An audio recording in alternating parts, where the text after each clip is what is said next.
안녕하십니까. 중1, 2, 3, 4 약대동을 지역구로 하고 있는 양정숙 시의원입니다. 부천시의 발전을 위해 노고가 많으신 조용익 시장님과 부천시 공직자 여러분, 존경하는 김병전 의장님을 비롯한 동료 의원님 여러분께 감사의 인사를 드립니다.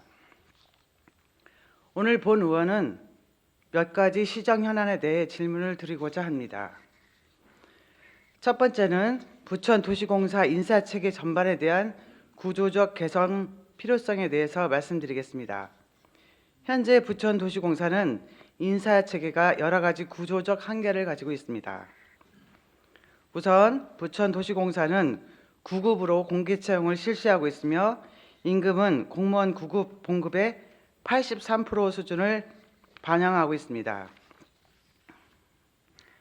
반면 경기도 내 31개 도시공사 중 대다수는 6급에서 8급으로 채용하고 있으며 임금 또한 공무원 9급 봉급의 100% 수준을 반영하고 있습니다.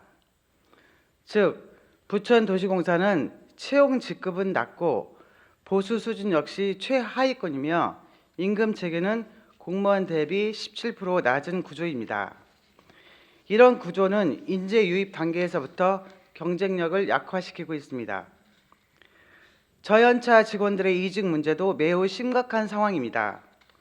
최근 3년간 저연차 8급에서 9급 직원 현황을 살펴보면 신규 채용 106명, 퇴사자 141명으로 신규 채용 대비 평균 퇴사율은 38.7%입니다. 연도별로는 2023년 31%, 2024년 45%, 2025년에는 38.6%에 달합니다. 특히 평균 재직 기간은 1년 11개월 수준으로 나타났습니다. 신규 채용 인원의 3, 4명 중 1명이 2년을 채우지 못하고 퇴사하는 상황입니다. 이는 단순히 개인의 선택 문제가 아니라 조직의 보상 체계와 경력 관리 시스템 문제로 봐야 합니다. 이뿐 아니라 타 지자체와도 연봉 격차도 심각합니다. 경기도 타 지자체 도시공사 대부분이 공무원 9급 봉급의 100%를 반영하고 있으며 일부는 별도 연봉 테이블을 운영하고 있습니다. 그러나 부천도시공사는 9급 기준 공무원 봉급의 83%, 8급 역시 91% 수준입니다. 즉 채용 직급도 낮고 임금도 낮은 이중 구조입니다. 동일 생활권, 동일 노동시장 안에서 타 공사 대비 구조적으로 불리한 조건이라면 인재 유출은 당연한 것입니다.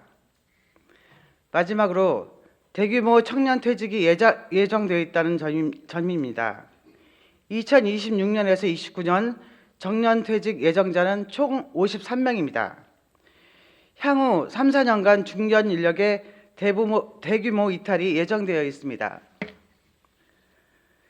저연차 이직률이 높은 상황에서 중간 관리층까지 빠져나간다면 조직의 전문성과 사업의 연속성은 심각하게 흔들릴 수 있습니다.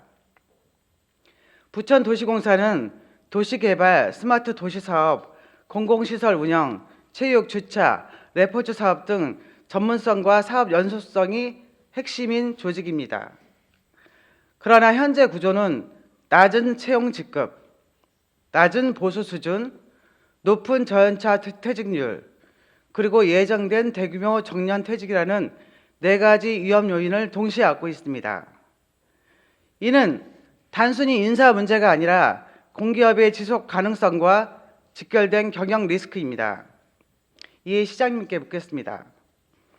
첫째, 저연차 퇴사율이 평균 38.7%에 달하고 평균 재직 기간이 2년을 채우지 못하는 현실을 단순한 개인의 문제로 보시는지 아니면 인사 보상 체계 전반에 대한 구조적 점검이 필요한 사안으로 인식하고 계시는지 답변해 주시기 바랍니다. 둘째, 타 지자체 대비 낮은 채용 직급과 임금 수준이 지속되는 상황에서 이러한 격차가 인력 유출의 원인으로 작용하고 있다는 지적에 대해 인사체계 전반을 재검토할 계획이 있는지 답변해 주십시오.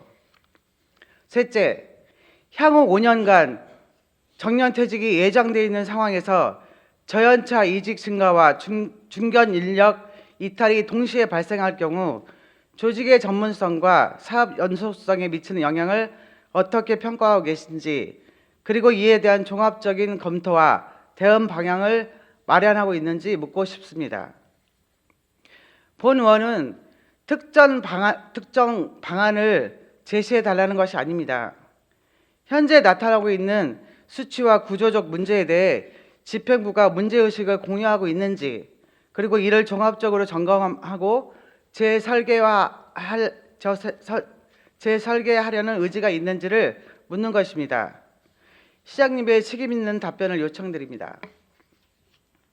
두 번째는 부천 아트센터 운영이 본래 목적에 맞게 이루어지고 있는지 점검이 필요하다는 점입니다.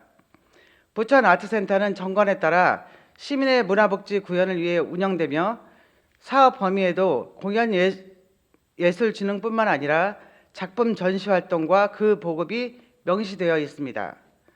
그런데 최근 운영 자료를 보면 아트센터의 핵심 기능 중 하나인 기획전시 기능은 약화되어 있는 반면에 대관 사업은 성과 지표로 확대되어 마치 아트센터의 핵심 사업인 것처럼 부각되고 있습니다. 먼저 기획전시 관련 예산과 집행 내역을 보면 2023년에는 예산이 집행되어 있는 것이 확인되어집니다. 반면 2024년과 2025년에는 기획전시가 사실상 공백으로 확인됩니다. 반면 대관 실적은 확대되고 있습니다. 2025년 주요 업무 실적에서는 대관 183일,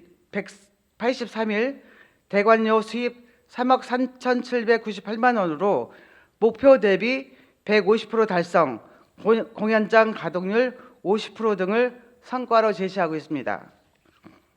물론 공공시설의 일정 수준 대관은 시설 활용도 하고 자체 수입도 확보하고 도시 홍보 측면에서 필요하다는 점을 본 의원도 인정합니다. 다만 문제는 균형입니다.